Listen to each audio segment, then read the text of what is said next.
Normally, this is time for the world's strongest take, but right now we're going to go talk to our guy. His name is up in the Raptors. He's one of the best players to ever play at the University of Texas.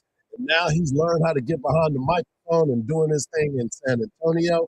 He's lifetime Longhorn and one of the best to do it. TJ Ford, good morning, TJ. How you doing, buddy? Good morning, guys. What's up? How you guys doing this morning? Ready to get at it, man. I know there's been a long night for you. You were in San Antonio as the Spurs make the playoffs for the first time in quite a while. But let's get into the Texas Longhorns as they go up to Oregon, get that dub, 79-71, and now we'll take on Gonzaga on Saturday. But talk about what you saw last night from those Texas Longhorns. Well, I was doing a kind of combination of both, right? Watching the Spurs and watching the Longhorns. And, man, they played well. I mean, that's what March Madness is about. It's about your team coming together, gelling at the right time, and being able to execute, the game plan. And the coaching staff is doing a good job of putting a good scheme together to be able to put themselves in the best chance to win that game. And they went in there and, locked in, focused, and executed and found a way, to win another game, because every game is going to be different. That's one thing that brings the uniqueness about the tournament, is that every game is different, and they was able to execute the game plan and lock in and be focused. And it was a good scheme put together to win that game for sure. So kudos to the players and a good job by Coach Miller and his staff. TJ, we talked about AJ DeBonster and the University of Texas defending him. How did you feel like they did? And if there was something else that could have been done, what would that be? Well, you may look at AJ has some dominating numbers still, even though, they try to do many different things and do different schemes at him.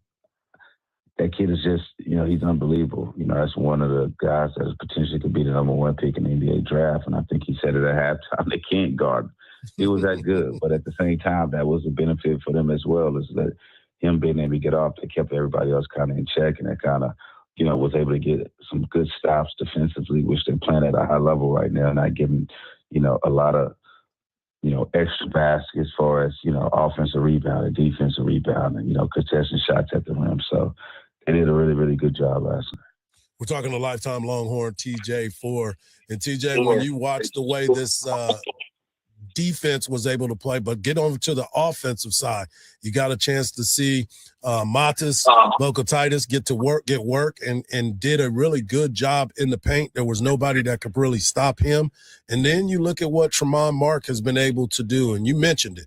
This is what March is all about, guys stepping up and making big-time plays.